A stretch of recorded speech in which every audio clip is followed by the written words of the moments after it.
Hi, everyone. Good afternoon. This is Sarah. My name is Sarah Ahmed. I serve as the Bay Area Regional Representative on the board of the partnership. Congratulations, we have made it to the final training session of the conference. So grateful to have shared space with everyone these past 3 days. I definitely personally have been missing a lot of the in-person interactions, but I just want to share my personal appreciation to the partnership staff for pulling off the second annual virtual Shifting the Lens conference and training. Megan is helping me co-host today. Megan is on staff at the partnership. Please go ahead and message her if you need any support with tech difficulties. Let's see. Again, my name is Sarah. I serve on the board of the partnership and I'll be helping to moderate today. We also want to acknowledge that we have some interpretation available today. There are ASL interpreters. Please go ahead and pin them if you are in need of the ASL interpretation. There's also Spanish language interpretation available.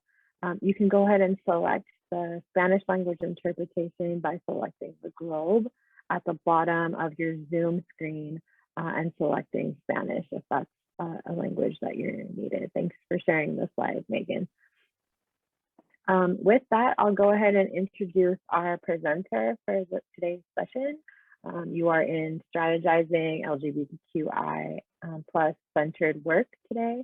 And our presenter is Liat Wexler, who is a prevention manager and faculty and staff at Path to Care Center at UC Berkeley. Liat has worked to end domestic violence and sexual assault since 2001, including roles in direct service, fundraising, and board of directors. They specialize in violence prevention in the LGBTQIA plus and polyamorous and BDSM communities. As a prevention manager for the faculty and staff at UC Berkeley's Path to Care Center, they focus on primary prevention in the workplace. Liat's identities include queer, genderqueer, femme, white, hard of hearing, raised with enough material wealth, binational, and survivor. Thanks so much, Liat, for your presentation today. I'll go ahead and let you take it away. Hello, everybody. I hope that the last several days have been really positive for you. I've gotten a lot out of several of the sessions that I've attended, and I want to welcome you to this one. So this is Strategizing LGBTQIA plus centered work. And, you know, our goal today is to really deepen and get into like the strategic planning of centering queer and trans folks. And so you're gonna hear me kind of flip back and forth between different ways of talking about the various communities. Mostly I'll say probably queer and trans, but know that I mean that in the broadest sense possible. I also acknowledge that I have a dog in the room. So if you see him walking in and out, you know, or his tail wagging or his head popping up because he wants attention, you know, it's part of pandemic life. I just really want to welcome everybody into the space. So I really invite you to take yourself off camera or put your camera on if you feel comfortable, because the work today is going to be collaborative. This is not about me presenting for the most part. Almost none of what we're going to do today involves me doing the bulk of the talking. And so this is conversational, this is interactive, and I just find that people tend to do that better when they can see people. The other thing that I'm going to do is put a link into the chat right now. Everything that I do not have slides, every single thing that we will be doing will be on this shared Google Doc that I am linking. This is both for accessibility reasons for people who use screen readers, as well as to have a permanent tool that you have access to going forward that is a collaborative space. So I invite you all to open it up. It is editable. We will be typing in here. We'll be brainstorming together. We'll be strategizing together. And so please jump right in. And thank you so much to the folks who put your cameras on. I appreciate that. So thank you, Sarah, for your introduction. Thank you, Megan, for handling every single thing on the back end. And thank you to all of our interpreters here today. A little bit about myself, besides my bio, is, you know, that I'm someone who has done this work coming from a place of being a survivor, but also just fundamentally being an optimist. You know, I think that's how I landed ultimately in prevention. I started out doing direct services, and, you know, along the way, I realized that prevention is really kind of where my heart is and where my skills lie. And so I just acknowledge also that, like, you know, we have a room full of people, and I don't know where your heart lies. You might be coming to this for so many different reasons. And so by way of introduction, in just a moment, after I talk about the learning objectives, I'd like for us to start to talk about the story. So we're going to be doing some storytelling today. The story of how you came to understand the need to center LGBTQIA+ communities in the work of DV and sexual assault. And why you feel like it's important to make these changes now within your organizations.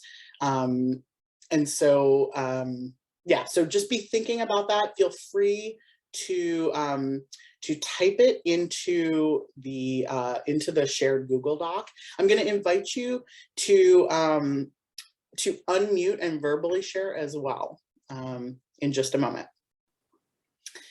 So let's see. So in terms of learning objectives, like, you know, I know that this is important for some folks, and I think it helps to set some good expectations.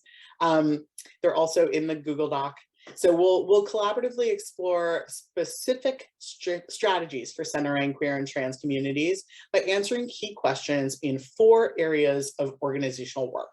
So relationship building, survivor services, prevention programming, and internal operations. And then our second objective is to identify components of organizational change management models that are necessary to adopt in order to successfully implement change. So really, today is about driving change within our organizations primarily.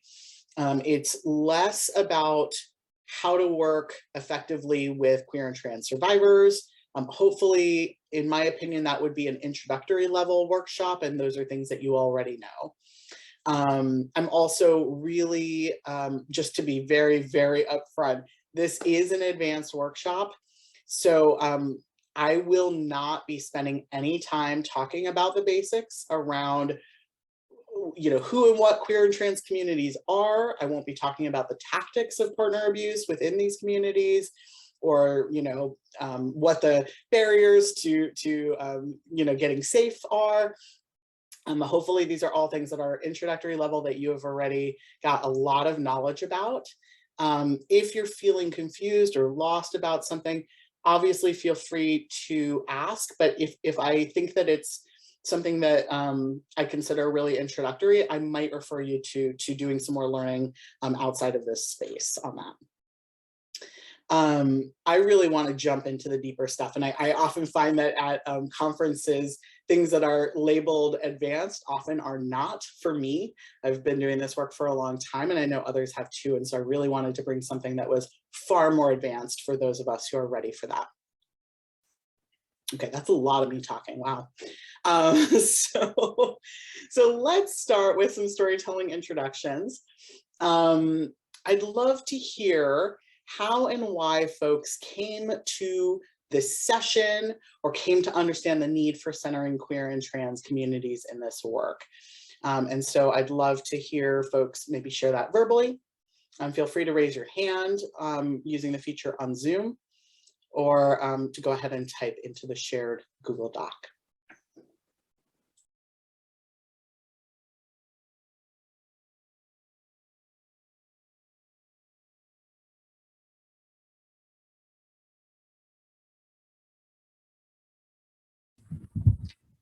Um, Hi, my name is Iridian. I use she, they, pronouns. Um, I'm pretty new to the organization I'm working with. I'm a legal advocate and also a survivor. I identify as queer and as a queer brown femme, navigating support after my incident. I knew it was just the spaces that I was in didn't feel inclusive. A lot of what was shared with me felt dismissive. And a lot of my friends who are queer and are survivors tend to not receive outside support. We tend to kind of check in with each other and try to make sure we and ourselves can autonomously support each other. So that's all to say that as someone who's now working in the field, I try to keep this in mind. And I'm here because I want to know how, what language is used when working in a space and trying to hold people accountable in being inclusive, and what kind of dialogues are already being had, and what needs to still continue to be worked on. So yeah, that's where I'm coming from. Thank you for holding space. Thank you for sharing space. Hi, good morning. My name is Maria Cunha, and I work in the domestic violence shelter. We welcome the LGBT community into our shelter, anyone with intimate partner violence. So my job is also bring this to my staff to be very inclusive in our language. We have signs, but anything that is a refresh for me, that's good. I bring it up to my staff so we can have all the welcoming environment when we have survivors. It doesn't matter what community they're coming from, as long as they're survivors. I'm a survivor myself, but I just want to learn more and to refresh whatever I already know. So thank you for presenting. Thank you so much for sharing. I see someone wrote in the Google Doc, as a queer and gender nonconforming person, it was immediately obvious that the focus on LGBTQ+ folks was completely absent, not just at my org, but in the materials we had to work with and the curriculum we had to use. I just didn't see myself or people I knew reflected in the conversations, the training, the curriculum, or in who we were targeting with our prevention materials. And that was from Nick, whose pronouns are they, them. Thanks, Nick. I want to echo a lot of what Nick said. In the Google Doc, I do a lot, at my organization, I do prevention education. And I think when I first started, there was not a diversity of stories being told in the space. And I got very tired of working with queer youth and asking them to learn from straight stories, which is something that I think anyone in the queer space has had to do so many times. And so wanting to really center stories and having like straight kids learn from queer stories too, and wanting to flip that a little bit is so important. And I think also just in working in the relationship space, right, queer relationships are just different, and wanting to see my stories and my friends' stories and my family's stories represented in the curriculum that we create is very important to me. So thank you for holding the space, and everyone who shared so far. I'm excited for all the expertise and passion that you all are bringing into this space. I think it'll make it really rich.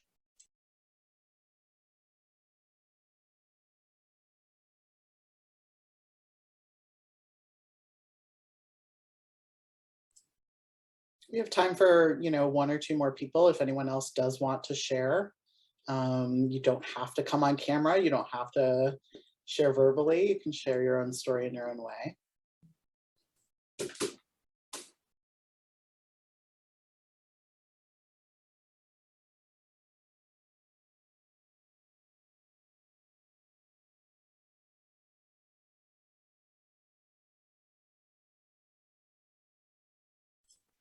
Okay. I'll pause there then on introductions and just express appreciation for everybody's different needs and ways of coming into this space. You know, often when I present a queer and trans topic workshop, the majority of people who attend are themselves part of that community. I always wish deep down in my heart that the majority of people would not be. But being that person myself who always tends to go to those workshops as well, I know that that's the reality. And so guessing that that was going to be kind of where we started, there was a good chance anyway. A lot of the way I'll be framing this is to think about how we can sort of be instigators of change or help to drive change without becoming tokenized, and how we might find strategies to develop the kinds of allies we need. So, I acknowledge there might be folks who are cisgender and straight here, and who are ready to take on that work of solidarity, and I'm super excited if there are. So I wanted to start with storytelling, because so much of organizational change management is being able to tell a good story. It sounds like PR marketing, and it kind of is, when it boils down to it. If we want to shift anything, any kind of change, we have to be able to tell it in a story that compels people. People who are not yet convinced need to find something to connect to. Oh, my poor dog really wants to join me on camera. Let's see if he'll come on my lap. This is Raz, everybody. Meet Raz. And so Raz's story is that he's an ancient dog who loves attention, and I don't know if that's a trauma response from before I adopted him or not, but there we go. So, so creating our stories and being able to articulate sort of why, not just like why is change important, but why is change important now? What is it about this time, this place, this moment that we're in that that drives the need for change, I think is really helpful for us to consider. And I'd love for you to hold that in the back of your head as we talk about this. One of the conversations that I'm constantly having on my campus, which is where I do my prevention work, is that, the departments that I work with on, shifting sort of climate, and doing anti-sexual harassment work and all of that, fundamentally, I think feel overloaded, right? They're looking at, Black Lives Matter, and they're looking at COVID, and they're looking at, issues within their field. And I think that they can sort of say to themselves, I don't know how to make this all fit and how to, devote time and energy and priority to this. And so whether that's, whether you work in higher ed or not, I think that is sort of a common feeling, is people say, it doesn't feel like it should be a priority right now. There's other things that matter more. And this, to me, is where intersectionality is so critical. If we don't have that lens, and we can't say that that gender is racialized, and that sexual and relationship violence fundamentally is about relational power, and that is the same issue as, for example, faculty mentoring grad students and the issues that you're having in your department there, which is something I deal with, but it could be a community-based issue around different forms of violence or strife that are happening within communities. If we can't make those connections for people, I think we're going to fail at creating change. So I really invite us to look at how we weave that story together, and how we create that common sense of urgency that doesn't take away from other things that are also urgent, right?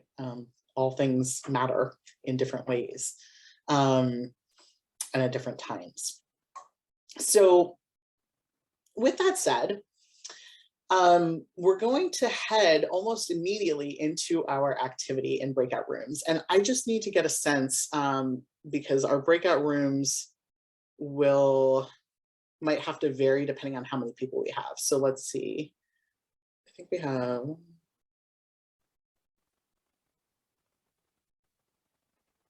think we have 8 attendees. Is that accurate, Megan? Do you think? I think that'll be okay. Okay, 3 folks in all rooms except 1 has 2. Okay, beautiful. So that'll be fine. So the bulk of what we are going to do together today is going to revolve around what I like to call some sticky questions. I love sticky questions. I love ones that make me really grapple with how to make things work, how to make the puzzle pieces fit. And so today, if you look on that shared Google Doc, which I will again link into the chat. Whoops, I sent that to Megan only. Let's see, let's try it again. If you scroll down or you use the links to the sections that are located near the top, you will see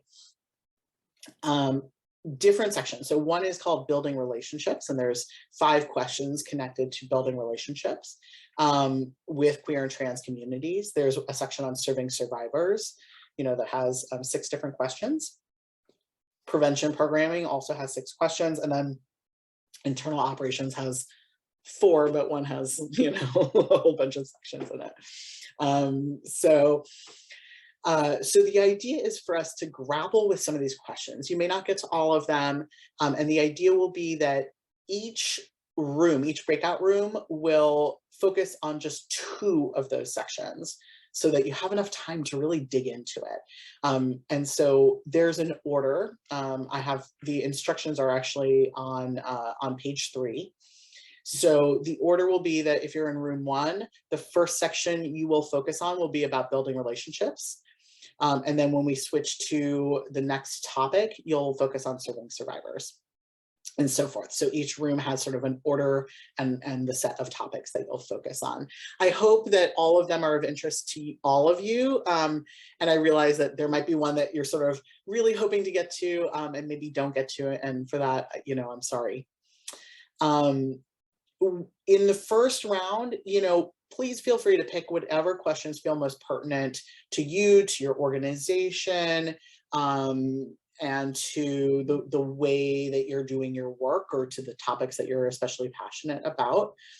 And then during the second round, it's totally fine if some of the stuff that has already been talked about, you just skip. I would love for you to read the comments and not rehash it, but just move to the next piece, or let those comments inform where you go next. So imagine it as sort of like a brainstorming activity where you work off of the previous ideas as well.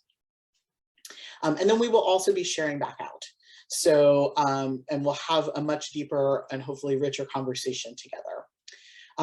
So before we go into those breakout rooms, I'll sort of grapple with one of the questions with you here in the main room to give you a sense of the level of detail and specificity that I'm hoping we'll reach, because I think it helps to model that. So let's pick internal operations. So if you scroll down with me, I'm gonna go to question 3 under internal operations. Question 3 says, what deep-seated beliefs do we, both as individuals and as organizations, hold about ourselves, about the work we do, about survivors, about what is justice, and how do these deep-seated beliefs either help or hinder us in centering queer and trans communities? So I want to invite briefly a conversation about that together here in this space. And I'll give an example of one of those deep-seated beliefs that I came up against literally last night. My own path, my own journey is that after doing this work for a long time, I'm really invested in transformative justice. Part of what that means is believing deeply that no person is disposable, that causing harm doesn't make you bad. Fundamentally, it doesn't dehumanize you. It doesn't take away from your own humanity if you cause harm. And having been in this work for 20 years, and the way that this movement thinks and talks, is that I struggle with that feels like a conflict to me that internally I'm always up against, is vilifying those who do harm is so instinctive. It's so ingrained because of this work. And it goes against, you know, sort of my core beliefs about, or where I want to be around transformative justice. And what does that mean for actions I've done? What does that mean for people I care about who have caused harm, right? And people who I don't care about who have caused harm, which I think is the hardest one for me, because that fits into the trope of you're evil, you're bad, you're terrible, right? So that's one of those deep-seated beliefs that I see in myself that I come up against. And I see the way that it in centering queer and trans communities, you know, I think that one of the ways that this shows up, for example, is that we often talk about, and rightfully so, talk about needing to appropriately screen for who the abusive partner is, because we don't want to fall into the sort of heteronormative assumptions about who causes harm based on how you look or what your gender presentation is or whatever, but really looking at the power dynamics within the relationship. And I feel like that often presents sort of like a them versus us, or you can only be a survivor and you can only be an abuser, and you know those things are always separate. I'm not saying that there's mutual abuse, I don't believe is a thing that happens in relationships, but a person can, in different relationships and in different spaces, show up in different ways. So what do you all think? How does this show up? What other deep-seated beliefs might we have?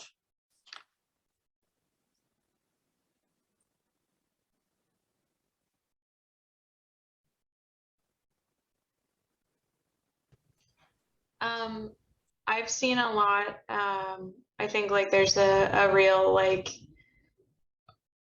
reliance on DV to be like criminalized. And whose phone is ringing?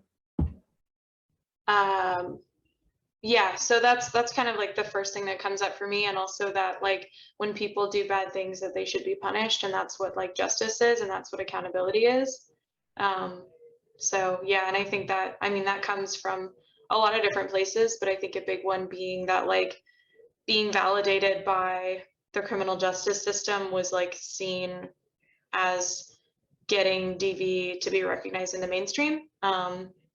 And I understand that, but also, yeah, it's really hard too, because also, you know, I do a lot of direct service as well as prevention work. And so I am hearing like the horrible things people are doing to each other. And my gut response is like, yeah, I would also want bad things to happen to that person.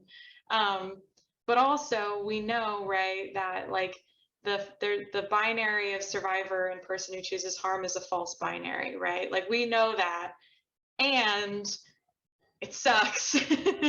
So yeah, I think that's what I'm thinking of. Yeah, thank you so much for deepening that aspect.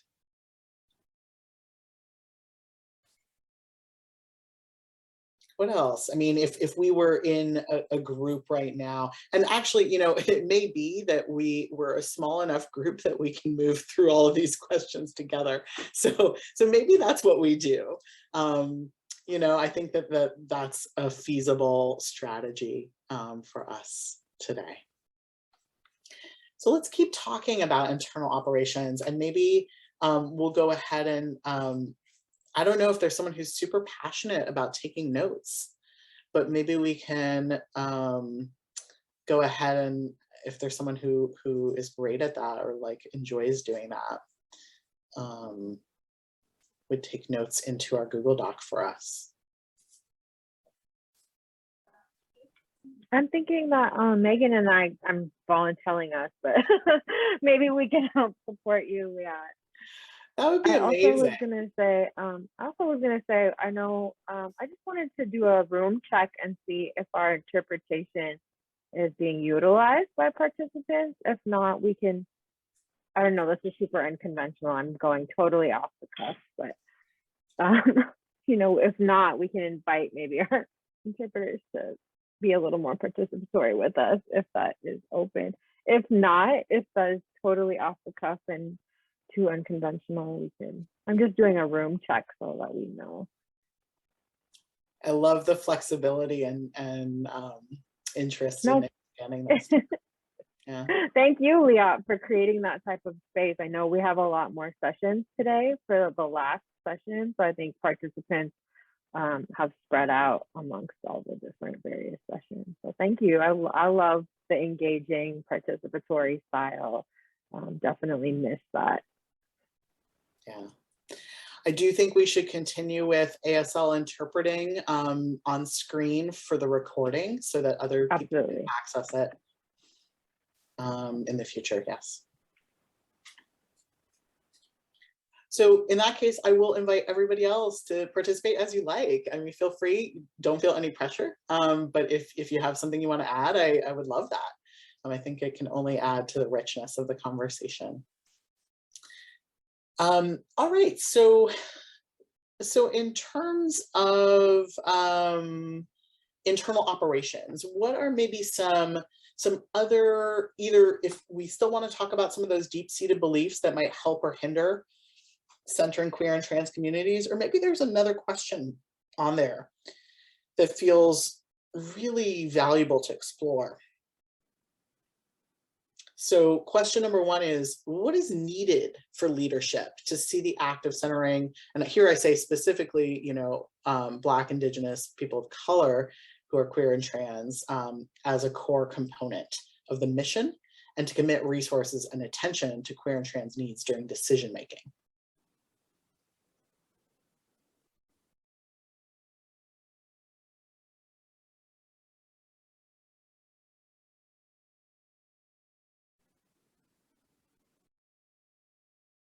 You don't have to be a leader in the positional sense to have an opinion about this. I think we interact with leadership in whatever role we have, and we have a sense for what that answer might look like.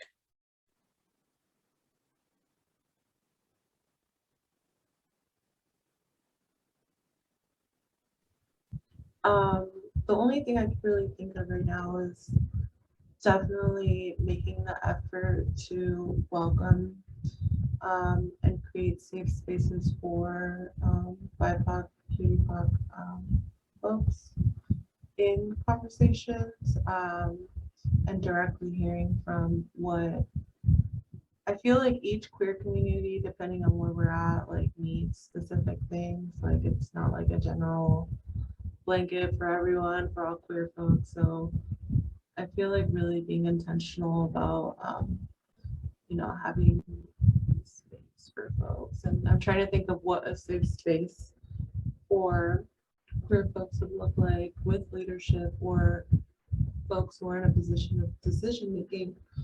And I think that would look like everyone introducing themselves with their pronouns,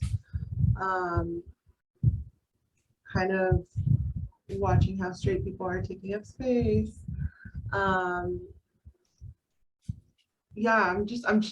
I can't think of other things right now, but I'm trying to think of like the safe spaces I've been in. Also, like not being so into like respectability politics, and just kind of like being able to adjust to what our true selves look like in certain spaces. I don't know if that makes sense, but kind of just being open to like queer culture and what that looks like for BIPOC people. Yeah. It almost sounds like one of the things that you're saying is that executive leadership of organizations themselves either need to be BIPOC and queer, or, which I would love, but alternately, the folks really need to feel deep alignment and commitment. They need to know queer and trans people. They need to feel like those folks matter to them enough to invest, you know, to care about pronouns, to care about those things. Oh, sorry, I can't see if anybody else is about to talk. I'm driving right now, but I was just going to add that like trying to challenge performativism in leadership, like oftentimes people will be very performative in their allyship. And so if we can like create a culture that challenges that and requires folks to do actual thoughtful participation and labor in supporting their BIPOC and queer and trans staff, like that is really, I think, a critical component of even the ground level of this kind of work. And it's building off of that. Yeah. Thanks so much. I think that was Molly.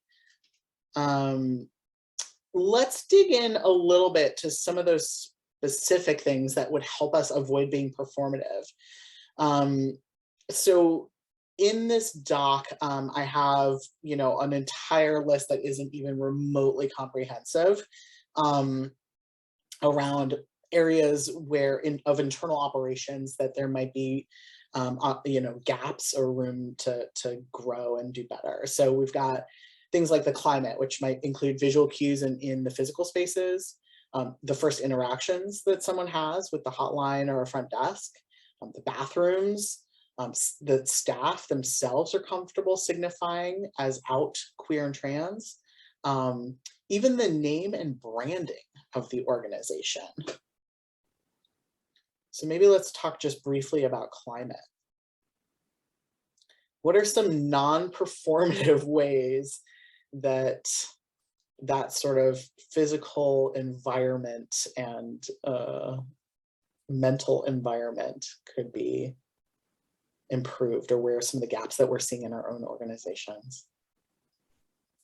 I had a gut response when you talked about like the name and the visual cues, because the place that I work at is called the Family and Women's Center, and everyone just calls it the Women's Center. Mm-hmm. And I get a lot of people referring to it as like a women's issue, and all the women who work there, us women in this together. And I'm like, what's a women? So, I am not this women. Yeah, I'm like, I don't know her. Yeah, I think that's a big thing. I think signage wise, our agency has done a really good job of moving away from really like gendered signage. And like our violence prevention, like youth, especially our youth services, have a lot of like trans and queer representation in them, because a trans queer person is making them, who's not me, it's somebody else. So that's cool. I mean, I feel like honestly, it just, a lot of blind spots are because like there's no one there who's pointing out the blind spot, but also like, how do you not make that? We'll get it. Obviously, we're going to talk about tokenism and stuff, but like, how do you not get into making that the role of the person? But yeah, that that struck a nerve for me, because I was like, oh, the women's center. Yeah, it's a sticking point. You know, in our shelter, the name of our shelter is called Rainbow. So many people associate with for LGBTQ, but actually we take survivors. So, but we had changed the language that we use. We used to say domestic violence shelter, so now we say intimate partner violence, and we integrate that into daily intakes and the new people that come. It was hard to change the old mentality, but you know, as people leave, we get new people. And yes, the welcoming environment that we create, and also recently I ordered some signs, so we don't even have to say it. I mean, we welcome people, but you know, they see a sign, we cared, and the colors and all that, people feel really well. In my experience, we have had very good experience working with transgender. I don't remember a queer person, but transgender, gay, lesbian. So, but we make that environment inviting. I know in our top of my leadership, you know, whoever directors, I know that they really pushing for change. They pushing for that. I don't know if you're familiar with our organization, Rainbow Services, but we really, you know, like I have many others. It's not that I'm bragging, but the person that you talked before me, that she said that women, you know, women issue, we say it's intimate parent violence issue, because it just for everybody, every human being that is being, you know, hurt. I do like to learn more about, sometimes we are a little bit kind of afraid to ask questions, but we find out that sometimes that we gain their, you know, like their trust. They let us know. First of all, if we get somebody here, we ask what pronoun they'd like to be, for us to use. So that is in a way for us to say, you are welcome here, whichever pronoun you want. We also have done some work with, you know, sometimes when we have other clients with different mentalities, you know, and I remember somebody said like, you know, I'm gonna change him. She was talking about a gay man because he's so cute and this and that. Like, okay, wait a second, would you like him to change you? So, you know, like it started conversation also to education to the other people, you know, that may not agree with, you know, people preferences, but, you know, we try to educate those people, even for the very little time that they hear, because this is only emergency shelter.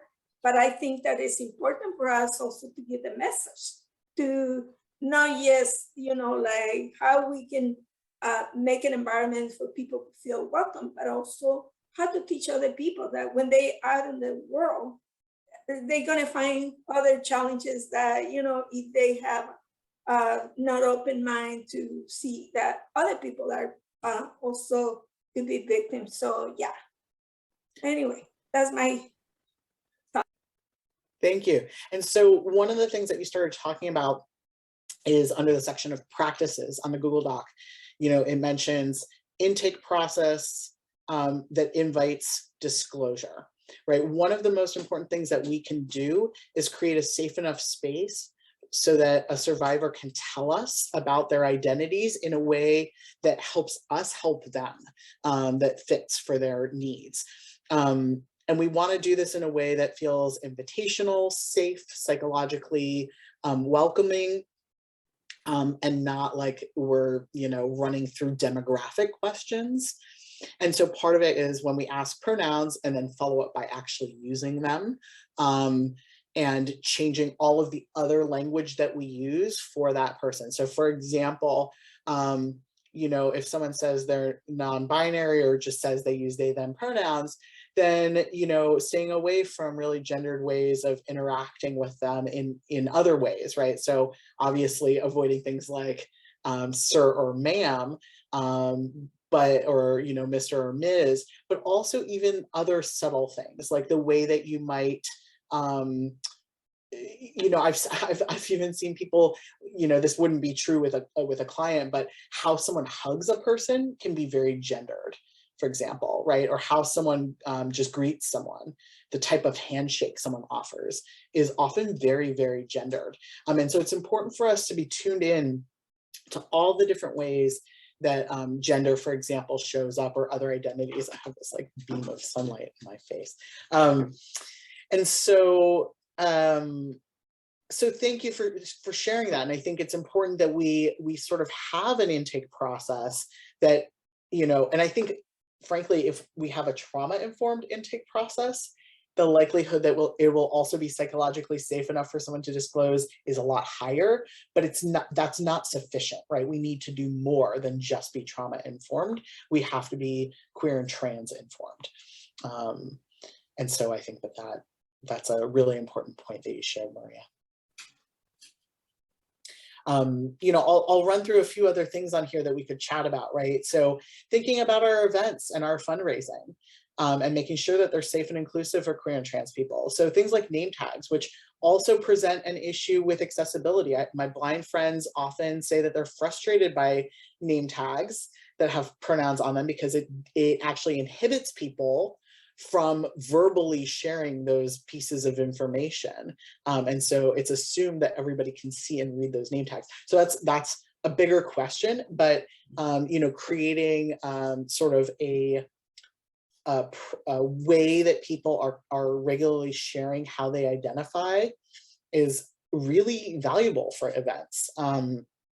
You know, the suggested dress, right? If you're having a gala fundraiser and it's black tie, that's really hard for a non-binary person, right? What does black tie look like for someone who doesn't conform to gender? And black tie is extremely gendered. You know, donor letter salutations. I mean, like, there's so many things in here, right? The grant funding for the programmatic priorities related to queer and trans folks. Things like other practices, right? So what types of records and data are we using that correctly capture and ask the right questions about identities, regardless of what funders want, right? Like, this is the thing I always say. It doesn't matter what categories the funder's interested in, we can do better, and then we can translate it for the grant. Like, it doesn't, you know, we don't have to do things the way they want us to do it. We can translate it on the back end. Yeah, I mean, things like, you know, making sure that our evaluations, you know, are thoughtful about data equity. You know, what kinds of practices do staff have for knowing how to spot queer and trans specific issues with clients? Policies, right? From HR policies to the ways that we evaluate staff performance. I mean, there's so much in there. What's required for staff training, and why is everybody not required to do it? Why is queer and trans topical issue not woven into every other training, for example, right? So if you're doing a training on legal issues, why is that not just automatically a piece of the topic? Let's see, you know, HR, there's a ton of stuff in HR, of course, not just, you know, hiring and promotion and so on, but also, I mean, one of the things that I came up against in every single organization I've been in is that when you have to sign up for health insurance, the form requires you to put a gender in, and it doesn't include my legal gender, which is non-binary. So, you know, I literally every time have to talk to the administrator of the, you know, the health insurance and be like, you're going to have to do something about this. So, and the fact that that's a constant conversation in every organization says something to me about where we are structurally, right? And then, you know, there's things like accountability. So how are people able to raise concerns, and what are the systems we have or structures we have for ensuring that accountability happens? So when you think about all of those things, what else is popping out to you? What feels relevant in your organization? I think when I think about internal operations, a lot of times I think about marketing. And my mind goes to a lot of sort of rainbow capitalism that we see. So if I'm looking through someone's socials or going into an organization multiple times over a year and notice that they're only highlighting queer stories or posting about certain things in, you know, June or October, that doesn't feel like an actual commitment to storytelling or commitment to sort of raising people up, but is really more of a performative method of bringing people in for that moment, checking that box, and then kind of moving on to the next thing. Thanks. So you're sort of inferring in what you're saying that there's a better way to do it, right? Let's name what that better way is. Right, just including all stories and including all people all of the time. Yeah. That's what intersectionality looks like, right? When it's Indigenous Peoples Day, we can also talk about queer Indigenous people, right? Like, that's not that hard. We just find some folks we like and, you know, highlight them, maybe talk about the issues specific to them. I mean, right, like literally, there's 1,000,001 ways to do it. We just have to have a commitment to doing so. A quote that I really appreciate, it's actually at the very bottom of this document, but I keep it on a sticky note on my computer. It's James Clear said, you don't rise to the level of your goals, you fall to the level of your systems. If we don't have a system in place for ensuring that everything that we do is intersectional, and that includes queer and trans people, it won't be. It'll depend on the one individual who cares a lot about it, because it won't be institutionalized, right? So what would it look like? This is the level of detail I want to go to. So what would it look like in our organizations to institutionalize that level of commitment to making all of our social media and marketing inclusive of trans and queer people? What needs to change?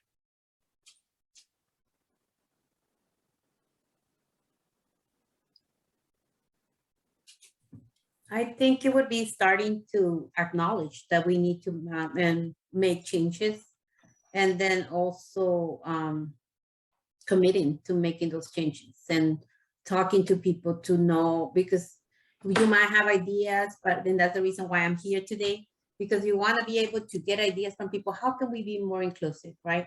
And I work for Rainbow Services as well with Maria. So we're always having these conversations to make sure that we are improving and that we are inclusive and that we're welcoming to everyone. And when we say everyone, when someone calls the hotline and someone says, so do you serve this community? Then we say, yes, we do serve this community, rather than saying, yes, we serve everyone, because that doesn't acknowledge that we're serving. So we need to say, yes, we do serve this community. And if somebody says I'm gay or I'm lesbian, do you serve? Yes, we do, you know, rather than, yes, we serve everyone. That doesn't sound like we really do. So always having conversations on how we can improve it. And there's work to be done. And I think that we have moved from years before. It was, you know, like I heard from other organizations, women, it's a domestic violence shelter. You will hear a lot about that. And that's the reason why the language has been changed. And we always encourage people to give us feedback and have conversations about how we can improve it. So we do have a meeting once a month, and and this is just not a leadership meeting, but this is to discuss how we can improve to serve our LGBTQ. And even myself, I caught myself always say LGBTQ and then missing the IA. So it's always like learning. We need to continue learning and training our staff also, so that they can know. So when they ask, well, what does this letter mean? Well, this is what it means. And then so that people can be, you can't have people that are answering a hotline not know, you know, who are they serving? So we need to make sure that there's training, and you know, we have trainings every month to make sure that that everyone is, especially like we do have a lot of entry-level staff that is learning and still learning. So, and we still learn every day. We learn. So that's the reason why we're here. So like I said, it starts with acknowledging, like if something is brought up to someone, and sometimes there's avoidance, like, oh, that's not what. No, let's talk about this. Let's acknowledge that there's an improvement that needs to be done. And if we don't talk about it and we avoid this conversation, that's not going to get us nowhere. You know, we're just going to be in the same place. So there's improvement that needs to be done, and there's work that needs to be done. And thank you for this training, for this workshop.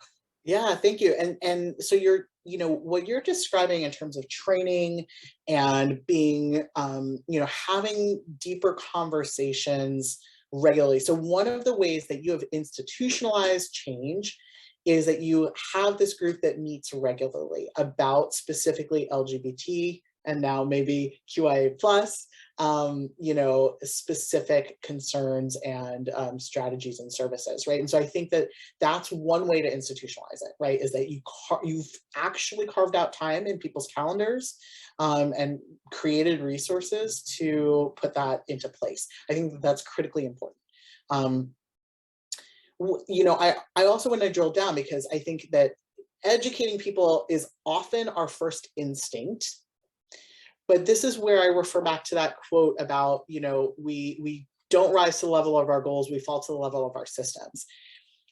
A training is the goal.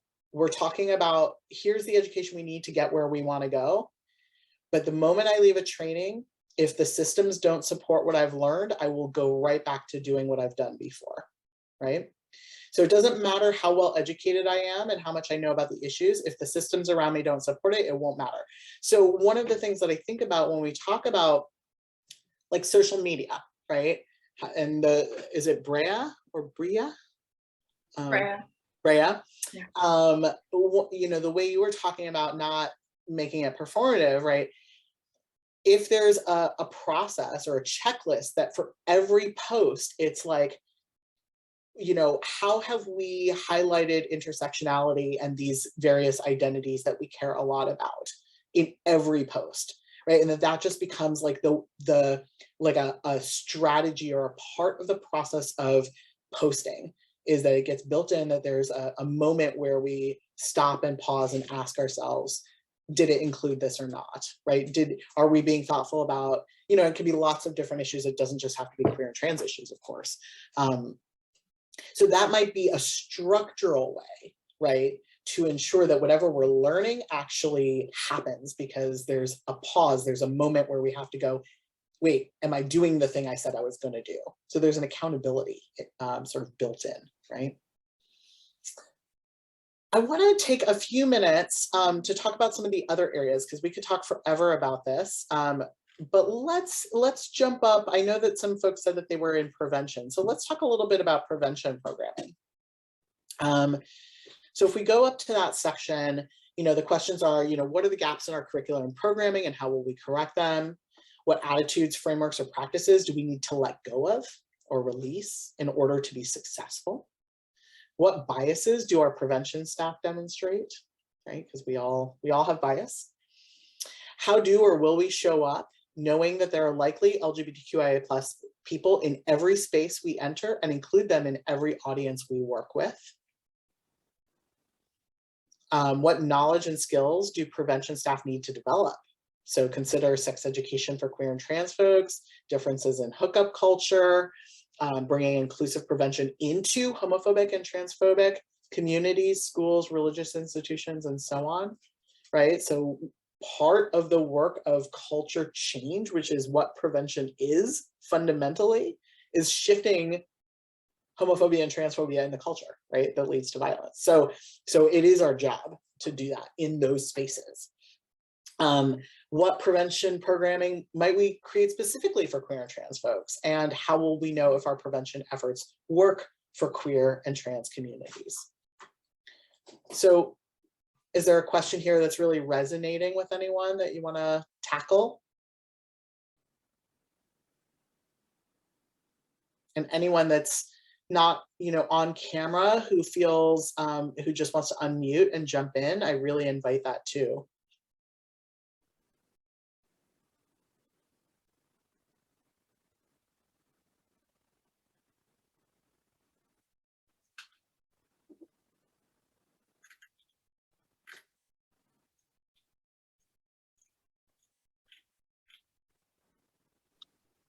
Hi, my name is O'Hara. I use she, her pronouns, and I was recently watching a webinar that was talking about the ways in which traditional sex education don't apply to queer youth. That's something I've been thinking a lot about lately, and I'd love to talk more about that. Thanks. So O'Hara, why don't you kick us off with kind of where your thinking has been going on that?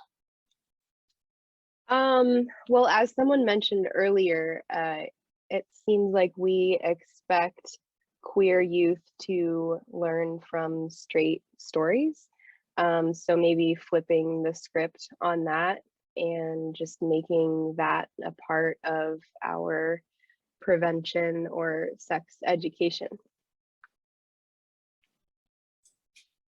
Yeah, in fact, a lot of the work that I have done has taken from also polyamorous and BDSM communities to inform communities that are not those, right? So it's how can we learn from communities who are non-traditional, you know, and marginalized, and do better across all our communities. So I think that that's a neat idea to flip the script. What would need to happen within your organizations? So for the folks either who are doing prevention, or if you're familiar with the prevention that happens in your organizations, what do you think would need to happen to correct that, to start changing that strategy so that you're flipping who's learning from what story?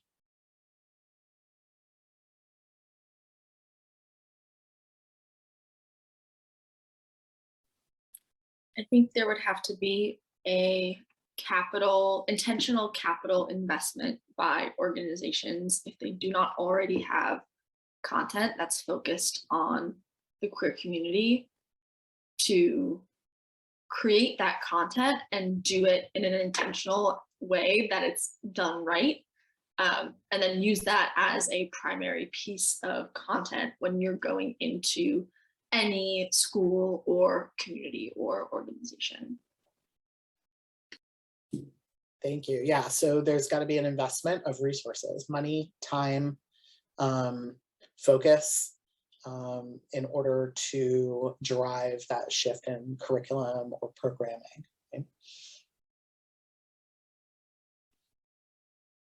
And expertise, frankly. So if it doesn't already exist in the organization, where are you going to get it?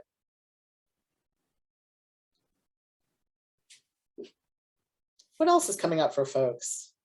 Whether we keep talking about this idea of sex education and shifting gears there, or any of the other things that are coming up for you around prevention.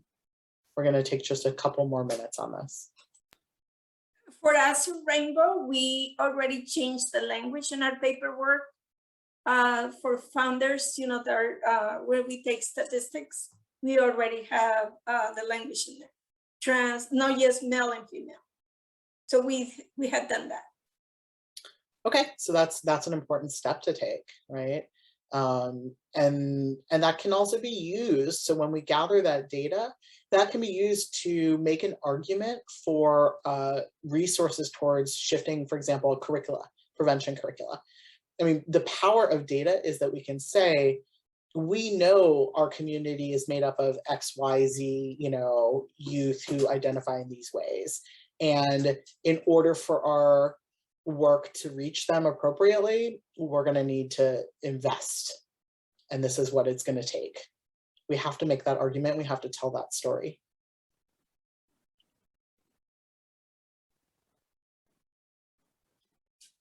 All right.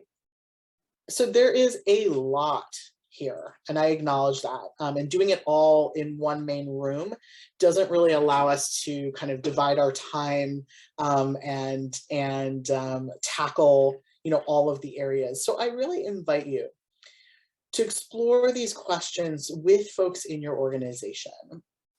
Or if you have a cohort of you know, colleagues around in your region, or people just that you're networked with.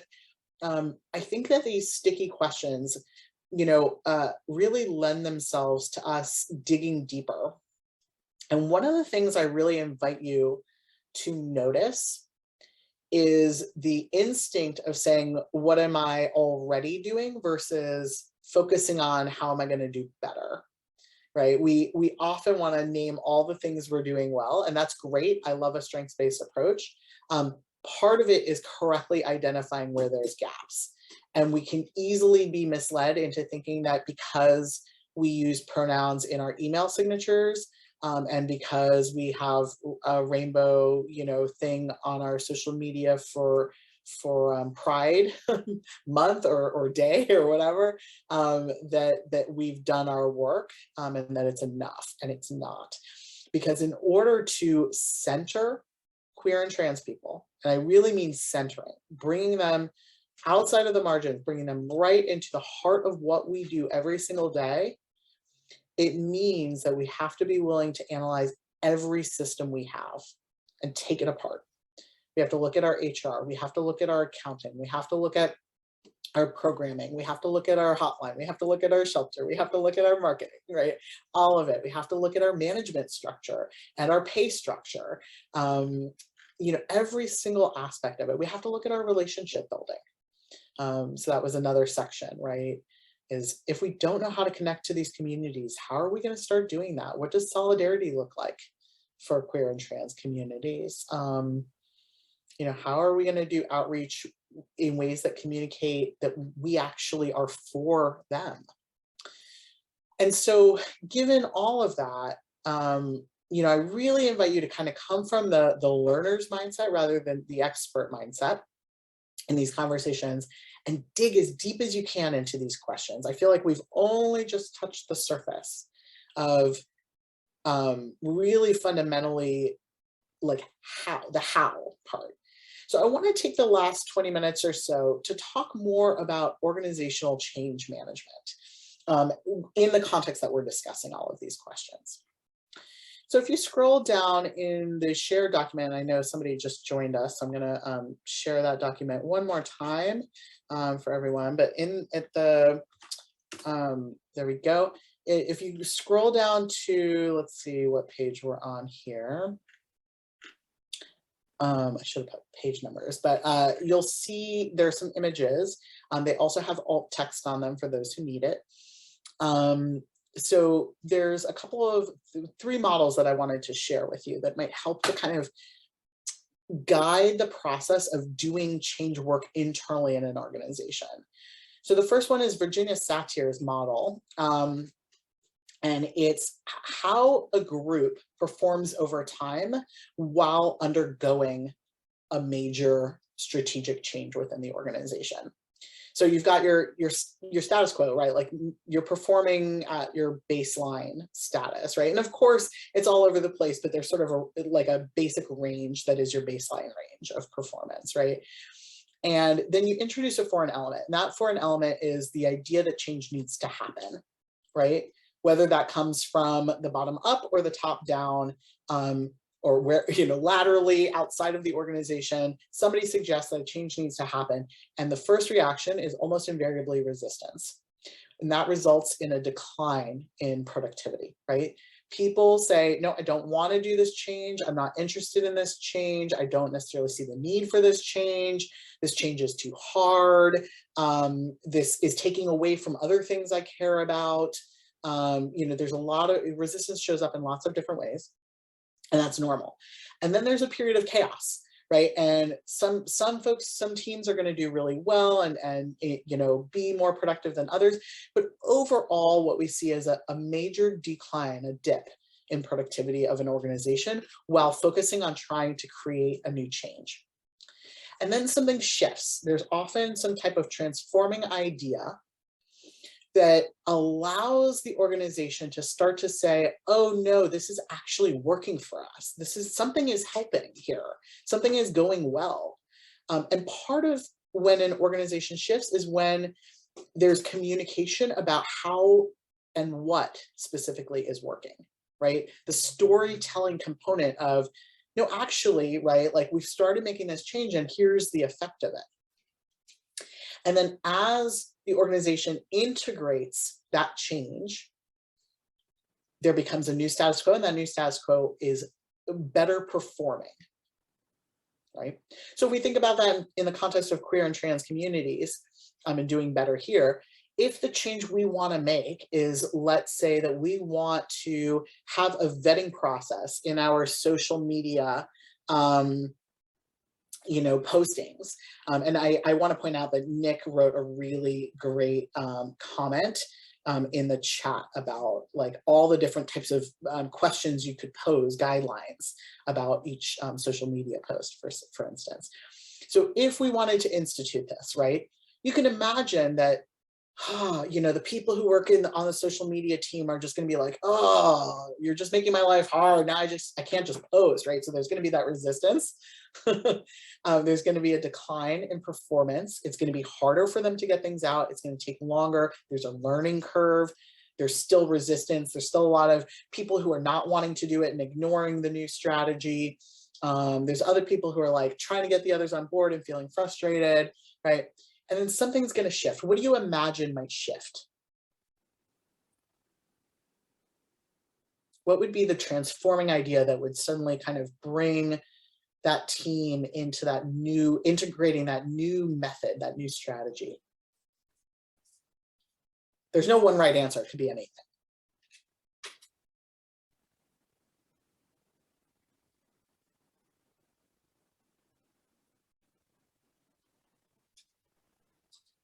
It's Sarah. I'll take a stab. I mean, I think when you have folks that have leadership, or, you know, like a lot of appreciation within orgs, and they're buying in and they're showing it by example themselves. It could be, you know, a way when you see leaders or folks that you see have those leadership qualities within your org taking on things, and, you know, like, I think that helps move things along.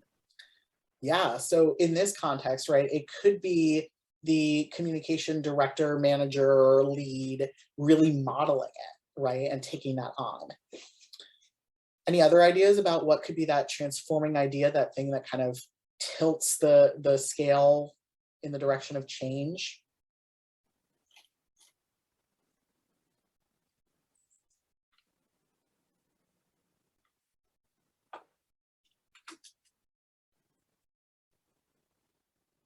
I would offer that it could be as simple as, you know, a leader who's not involved in posting on social media, just noticing and commenting to the entire organization how exciting it is that the posts are more intersectional and more inclusive of queer and trans people. So that acknowledgement, that sort of positive feedback kind of can help to get other people on board. Like, oh, we're going to get recognized positively if we do this. It could be that, you know, there's more engagement on social media and you highlight that in the next, you know, all staff meeting. It could be, there could be so many things, right? But it's that positive reinforcement that tends to shift, you know, into integration. I want to talk next about the next model really briefly. This is Kotter's 8-step change model. And I'll just read quickly through the 8 bubbles. The first is create a sense of urgency, create a guiding coalition, develop a vision and strategies, communicate the change vision, remove barriers to action, accomplish short-term wins, build on the change, and then institute the change. And so this is kind of like a classic organizational change management model. What I like about this, I tend to be a little bit more of a linear person. Change is not linear, unfortunately, so sadly for me. I apologize, I have to let my dog out. And so we end up, you know, sometimes cycling. It's more of a spiral, or we go backwards, or, you know, come back in at different points of this process. But what I like is that it helps me to remember that there are these key components that must happen as part of change management. At some point, all of these things are going to need to occur, right? And so if we don't have a clear vision, if we're not communicating it, if we don't have champions, that guiding coalition, if we don't have a sense of urgency that will drive the change. And that's why I started with the question I did around, you know, what's the urgency for doing this change work now within our organizations? If we don't eliminate those barriers to creating action. So that might be, what are the processes we need to put in place? What are the resources? What's the time allocation? How do we ensure that people are being, you know, have the tools that they need to make it happen, the education they need, right? And then those short-term wins, how are we also communicating those back? Because that's motivation. Right? How do we use that as our driver? Because there's going to be that dip in performance, right? We're gonna start trying to make a change. There's gonna be resistance. Folks are gonna say this is hard, and if we don't see short-term wins, we give up. Right? How do we build on the change? How do we keep that momentum going? And then how do we fundamentally, and when I say institute change, I mean, how do we have something that happens automatically without needing that one person who's always pushing for it? How does it become part of what we do as an organization? So that the people who aren't queer and trans are just doing it, you know, not at our behest. I'm going to jump over the iceberg for a second and just point out that I have some kind of guiding questions related to that change, that model. So urgency, coalition, strategic vision, so on. So I really, invite you to explore that more. I'm not going to go super deep into it, but, under, let's see, I'll pick one, under engagement. So how will you get everybody else on board, right? When we think about our position within an organization, maybe we aren't the top, maybe we don't get to make the call. And so what does it look like to either build the coalition and get some buy-in initially, or maybe we want to think about like, okay, once we have that guiding coalition, how do we bring everyone else into this, right? Is it going to be top down? Is it going to be bottom up? Are we going to do a cross section of the company where we have like a group from across multiple teams and positions that are driving that change? A large group slice. I mean, there's lots and lots of ways to do it. Is it going to be by choice or requirement? Because that's going to affect how there's pros and cons to both, right? There's no one right answer. Every organization is going to have to approach it a little differently. So I'm just going to pause and ask a question to the folks in the room. When you think about creating change within your organization, how do you think about getting people engaged in the kind of change you're wanting to make? I can just speak from personal example.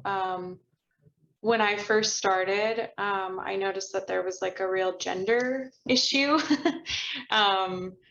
And so we have these all staff meetings once a month. So I asked to put something on the agenda around pronouns. And so I handed out this like pronoun worksheet, like 101 stuff. And someone replied like, oh, we already got this training. And then without thinking, I fired back, if you've all gotten this training, I couldn't tell.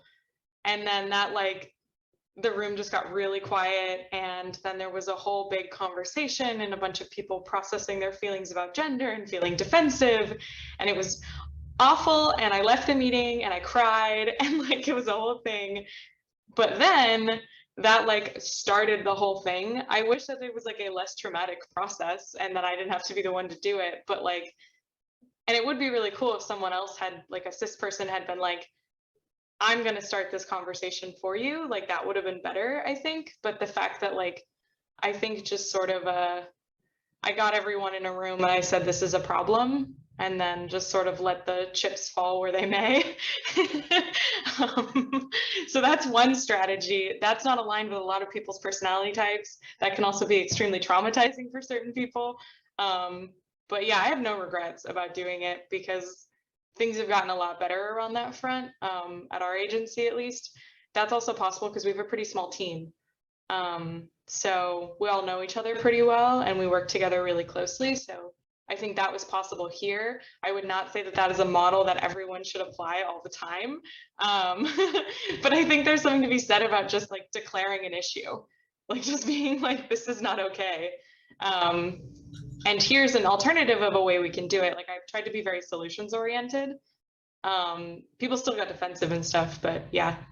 And I didn't name call, I didn't point out anyone in particular. I just was like, this is not okay. So I don't know, that's what I did.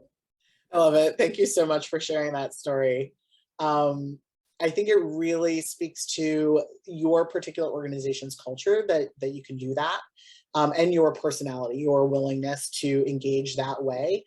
And I really do, I think that every organization needs something different, right? I have a relatively small organization that I'm a part of, and I have noticed that when I've tried that tactic, which is my go-to, is like, hey y'all, this is a problem, I'm calling it out. People like don't know what to do with that because they don't have, it's not their muscle memory. It's not, they're not used to engaging in regular call-ins, which is something I used to do at my old organization every single time, where we would just be like, oh, yo, that word that you're using is just really like jacked. Let's find a different word, and that was just like literally a constant part of like everyday conversation. And in my current organization, it's not, right? And so part of building champions, right? So you said, Nick, that you had wished there was a cis person who would have brought that forward. Maybe, one strategy is identifying that champion and saying, I really need you to bring this up at the next meeting and strategize together, talk about it, figure out maybe how they're going to support you or how they're going to take the lead on it, what they need in order to make that happen. But identifying those champions is critical to making it successful, because otherwise we become tokenized. People are leaning on us to do all the work or expecting it of us in the future if we are ourselves queer or trans. And ultimately we burn out on it, right? Unless they want to pay us as this additional labor as consultants for doing this work. So thank you for sharing that. And I apologize that my dog is barking now. So I'm going to bump back up to the image of the iceberg, because I think it's a really informative model for us to think about organizational change as well. This is Torben Rick is an organization that works on change management and came up with this. And so you see there's an iceberg and there's lots of different things that happen above the level of the water that's visible, but much more is happening below the waterline that's invisible, right? So above the water this is the way we say we get things done.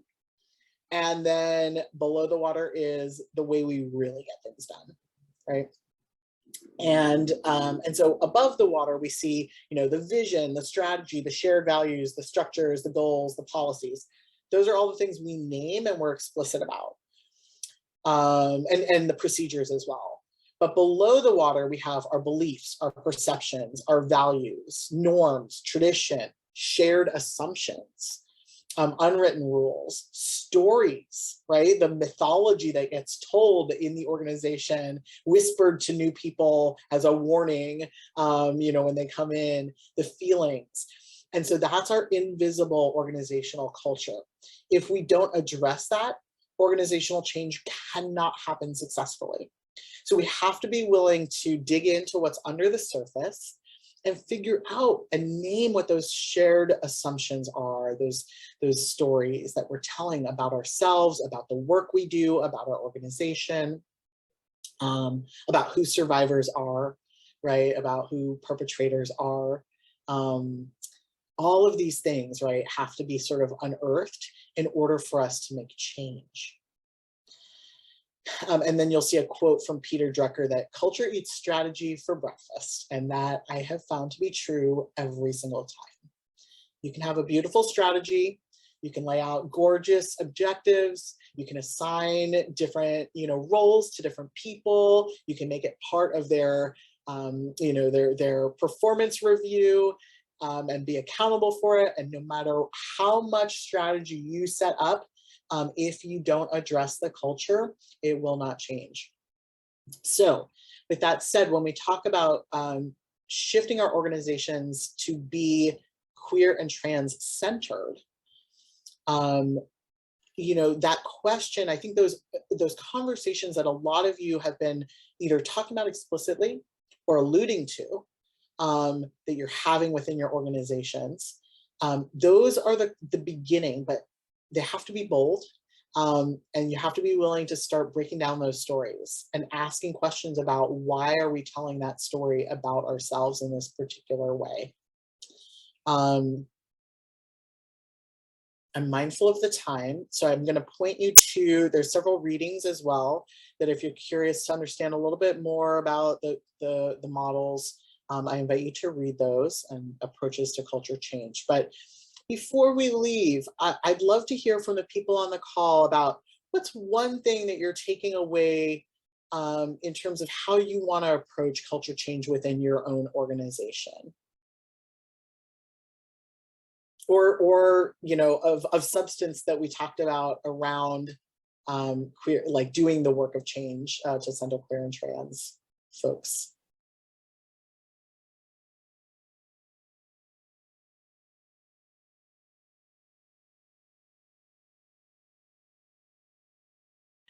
I see Nick had said a direct supervisor could potentially be a good person to do that if you can't find someone else to support you. And I hear you from finding that champion. I'm sorry I missed that comment earlier. And you got some props in the chat as well.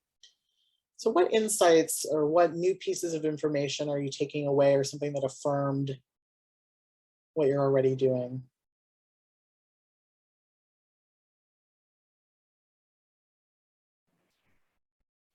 I can just share. I really appreciated. Sorry, I wasn't so involved in talking. Just a lot going on in the background. But I really enjoyed you share the change model, and then the resistance is always part of it, and then also the chaos, and then kind of acknowledging that somehow makes me feel less anxious about putting it off things. Yeah, just kind of have that expectation on this model is actually very grounding. So thank you. Yeah, I think when I first learned about this, I actually took a formal class on organizational change management. But what I realized in the class is that as a community organizer and activist, I already knew all of this. Right? Anybody that has done change work knows this instinctively. You don't have the words for it, but you know, because you come up against every single time and you've made mistakes and you know how it goes, right? And so sometimes it really helps to just see it, you know, put in a graphic where you're like, ah, yes, that's what I do. That's what I have to grapple with every time. Yeah. I think one of the things that this workshop has really made me think about is how the systems in our organization are inherently gendered. I think we've made a lot of progress, and we are doing well in some ways, but like what you said with the health insurance, I hadn't considered that before, and so I'm curious to look into more of those aspects. Thank you so much. Megan, I don't know if we have time for one super short story, but I'd love to tell one more little anecdote if we have a second. I'm looking at the clock. It might be too close. Yeah, I think it's okay. Go for it if you can keep it a little short. Yeah, so another example is that in my previous organization, we had a gift drive every year around the holidays for clients in our shelters.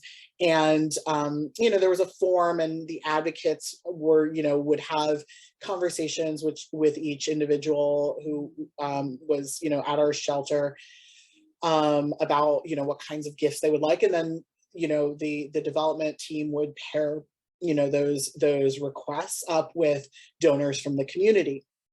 That form was highly gendered. It asked gender at the top and then proceeded to assume that you would apply that gender to the types of gifts that you would get. And so I remember bringing this up to the development team, and fortunately, you know, the woman I worked with, she was like really humble about it. And she said, honestly, I don't know how to change this. I don't feel like I have the skill. Can you help me? And so we did. We went through that form. We shifted it so that we took gender out of it completely. We did not ask someone's gender. And we made it specific to what style of clothing are you interested in? So not what gender, but, you know, what style. And you could write in that you wanted, you know, women's clothes or men's clothes or whatever. We asked about what color are you interested in, what type, you know, so we took gender out of it and we just asked people to describe more specifically what they wanted. What happened is that one of the advocates had a client who she had actually made an assumption that the client was a lesbian because the person was masculine appearing. And in the process of going through the gift drive form, actually asked the client like, oh, well, you're asking for clothes. You know, what kind of clothes do you want? Do you want women's clothes, men's clothes, you know, neutral clothes, all like that? And the client honestly said, you're the first person who has ever asked me that. Oh, I'm gonna get teared up. First person who's ever asked me that. I actually identify as a man. No, I've never been safe enough to be able to tell that to anybody. And that person wanted men's clothes. And it was so affirming. And it was powerful for the advocate as well to have a tool that guided that conversation. So I hope I leave you with sort of some inspiration about how our systems can really support change and how these little things, when we really dig in to those little places in our work, it can affect people really dramatically. That's one person's life that was pretty dramatically shifted as a result. So with that, I want to say thank you to everybody, and so much appreciation to the staff and interpreters, and to all of the participants as well. Thank you so much, Liat, for your amazing leadership and leading us, and for creating some participatory, engaging space for us to dialogue together, learn together. The Google Doc was amazing. I love it. I'm such a visual person, so I feel like I go to these things and I'm listening so hard and I forget things. So thank you for creating my Google Doc for us to participate in as well. I also want a deep appreciation to the interpreters, as well as Megan, who has been with me the past 3 days, and all the partnership staff that put this together. Just deep appreciation there. And just a quick reminder again, if folks can fill out the survey, it helps the partnership staff and their feedback for the conference as well. So with that, we'll go ahead and close it out. But again, Liat, thank you so much for creating this space for us and having us, engage on the topic. Oops. All right, thank you, everyone. The link is in the chat, and I'll be closing it now. Thank you, Liat. Thank you, Sarah, and all our interpreters. Have a good one.